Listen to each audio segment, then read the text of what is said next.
বিদেশের মাটিতে এইভাবে কাঠের বা লাকড়ির বলি কিনা সেই চুলাতে রান্না হচ্ছে, একেবারে পুরা দেশি স্টাইলের। এটা আমি গ্রামে থাকতে তো করতাম, আমি তো শিক্ষক ছিলাম, তো সকাল বিকাল আমার নিজের খেতে করতাম। তারপর যখন এই মেয়ের বাসা এখানে আমেরিকাতে আসছি, বসে থেকে কি আর করব। তো এই সবজির বাগান করি। মূল কথা কি যে আমি ফজরের নামাজ পড়ে আর বাসার ভিতরে থাকি না, এসে কোন গাছে কি অবস্থায় পানি দিতে হবে না সার দিতে হবে এই সমস্ত দেখাশোনা করি, খুব ভালো লাগে। দেশের মাটিতে ধরেন আমরা বসে থাকা মানুষ, এগুলি করতে আমাদের খুব আনন্দ পাই আমরা, যার কারণে আমরা এই গাছ লাগাই। আবার ফলগুলি ঠিক মতো আসতেছে কিনা ওটা আমরা দেখি, তারপরে আপনার ওগুলি আবার সময় হলে তুলে দেই। এই কাজগুলি আমরা করি। আমি একটু সবজি প্রেমী, তো সবজি লাগাইতে খাইতে দুইটাই আমি পছন্দ করি, মানুষকে দিতেও পছন্দ করি। ডাটা নিয়ে আমি একটুখানি বলি। আমি 15 বছর ধরে আমেরিকাতে থাকি। আমি জানি না আপনি কখনো দেখেছেন নাকি? আমিও দেখি না। দেখেন কত মোটা, দেখছেন? এবং এগুলো স্বাদ জিভে মানে মনে থাকার মতো একদম। হ্যাঁ, আমার এটা ডাটাই, বাট কয়েক রকমের ছিল, কয়েকটা খেয়ে ফেলছি। বাট এখন এখানে একটা লাল আছে আর ওপাশে একটা সবুজ ডাটা আছে। একটাতে 1 সাজের বেশি হবে এবং এটা আরো বড় হবে, একটা মানুষের হাইটের থেকেও বড় হয় ডাটাগুলা, বুঝছেন? এখানে আরো কিছু ডাটা আসে, এই জন্য এটা বুঝতে হবে যখন এখনো ফুল আসে না, খেয়াল করছেন? তার মানে এটা আরো বড় হবে। যখন ফুল আসবে তখন ওই ফুল থেকে কি? আর হ্যাঁ, ফুল থেকে ওই সিডগুলো আপনি তখন রেখে দিতে পারেন যদি নেক্সট ইয়ারের জন্য।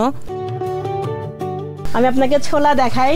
আমি জানি না বিদেশের মাটিতে কেউ করে নাকি, বাট দেখেন গোমৌরি। এটা কি এখানে ফল ধরবে? হ্যাঁ হ্যাঁ, এই যে ফুল আসছে না, এখান থেকেই ধরবে।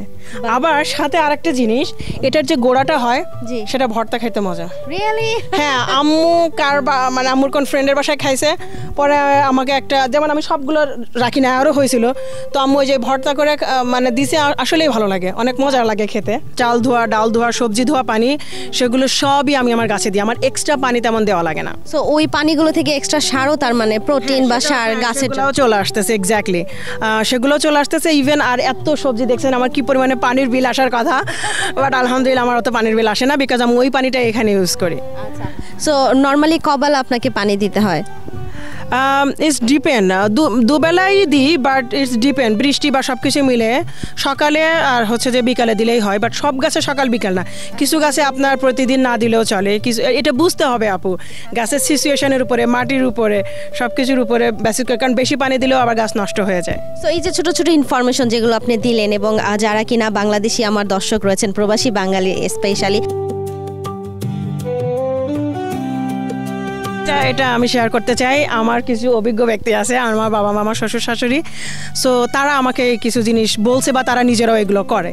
সো তাদের থেকেই এই ছোটো ছোটো টিপসগুলো আমার শোনা এবং জানা, এবং তারাই আমাকে সাহায্য করে এগুলো করতে। তা নাহলে আমার একার পক্ষে আসলে কঠিন আমার এগুলো করার, কারণ আমার বাবা এবং আমার শ্বশুর মোস্টলি দিনের মানে অর্ধেকটা সময়ই এই গার্ডেনেই পড়ে থাকে। মানে সকালে ভোরে আব্বু নামাজ পড়ে আসোই না, সে আসে দেখতে যে ওই যে ফুলের কিছু ব্যাপার থাকে, যে যখন জালি পড়ে তখন ওখানে কিছু পরাগায়ন ঘটানোর যে কিছু ব্যাপার থাকে, সেগুলো মেনটেন করা।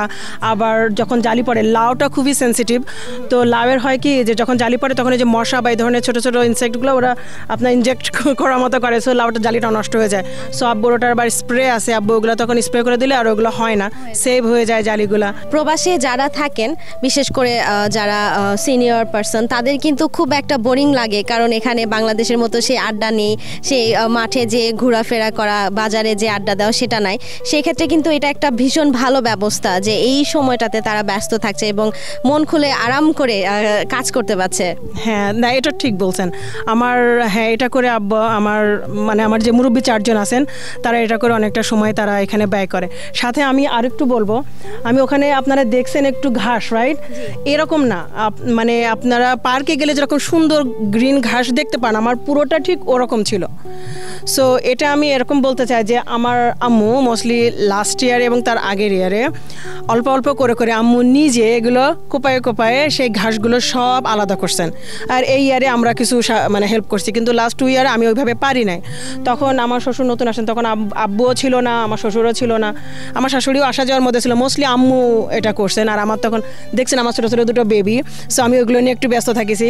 সো এটা আম্মু অনেক হার্ড টাইম নিছে। আমি অনেক সময় একটু রাগ করছি যে আম্মু তুমি এত করতে যেও না একার পরে, but she have a green থাম, আমি বলবো। মানে আমি তার থেকে হয়তো পাইছি বা something, but she have a green থাম।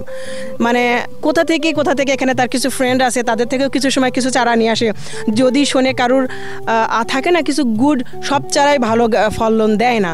কিছু আছে যে যেমন এটা দেখছেন এটা ছোট ছোট টমেটো হয়, বাট কি পরিমাণে ধরে আপনি কল্পনাও করতে পারবেন না। এক এক থোকায় মানে 5 থেকে 10টা করে, একটা সিঙ্গেল হয়তো ওইভাবে পাবেনই না। তো আম্মু এই কালেকশনগুলো কোথাও শুনলে না, তখন সেখান থেকে ট্রাই করে সিড হোক বা চারা হোক কালেক্ট করার জন্য।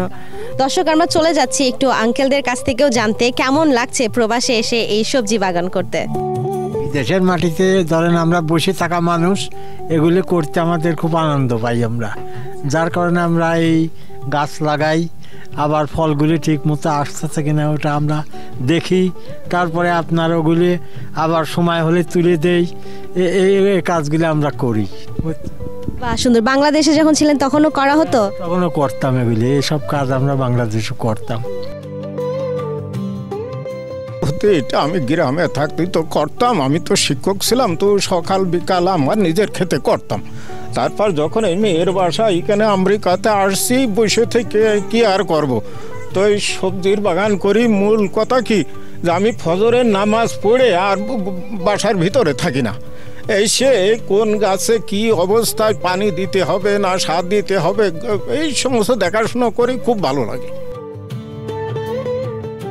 আপনার মেয়ে বলছিল আপনি অনেক সাহায্য করেন, পুরো জায়গার ঘাস আপনি একাই উঠিয়েছেন।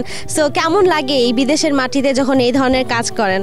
আমি একটু সবজি প্রেমী, তো সবজি লাগাইতে খাইতে দুইটাই আমি পছন্দ করি, মানুষকে দিতেও পছন্দ করি। তো আমার যারা নেইবর আছে, আমার যারা পরিচিত আছে, আত্মীয় আছে, সবাইকে দেই। তো বিশেষ করে আমি চেষ্টা করি যে দিকটা সেটা হচ্ছে যে মাটিটা, সারটা, জৈব সারটা। আমার কিচেনের যে সবজির বাকি যে অংশটা, কলার খোসা, পেঁয়াজের খোসা, রসুনের খোসা থেকে শুরু করে প্রত্যেকটা মানে বাকি অংশটা আমি কালেক্ট করে একটা কন্টেনার আছে বড়, ওইখানে রেখে দিই। আর প্রত্যেকটা বাকেটের ভিতরে রাখি, রেখে ওইগুলো যখন আস্তে আস্তে পচে হয়ে যায়, তখন ওর পরে কিছুটা মাটি এখান থেকে একটা জায়গাতে গর্ত করে কিছুটা মাটি ওইখানে দিয়ে দিই, ওইখানের গাছটা লাগিয়ে দিই। তো এই জন্য বাইরের কোনো মাটি আমার খুব একটা লাগে না। সো একেবারে গাছের তাজা তাজা ছোলা তোলা হচ্ছে, এবং সেই ছোলাটা কিন্তু ভেজে আমাদেরকে খাওয়ানো হবে।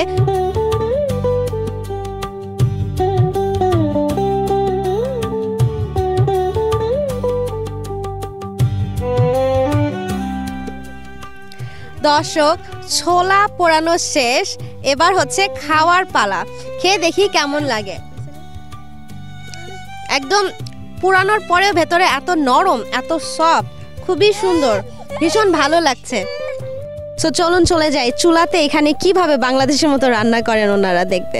বিদেশের মাটিতে এইভাবে কাঠের বা লাকড়ির বলি কিনা সেই চুলাতে রান্না হচ্ছে, একেবারে পুরা দেশি স্টাইলের। খড়ির চুলা রান্নার যে স্বাদ সেটা কিন্তু অন্য যে গ্যাসের চুলায় বা ইলেকট্রিক চুলায় রান্না করা হয় তার মতো একেবারেই না। সো সেই স্বাদটা, বাংলাদেশের সেই স্বাদটা ধরে রাখার জন্যই কিন্তু সেই ব্যবস্থা। ATV USA, বিশ্বজুড়ে বাঙালিয়ানা।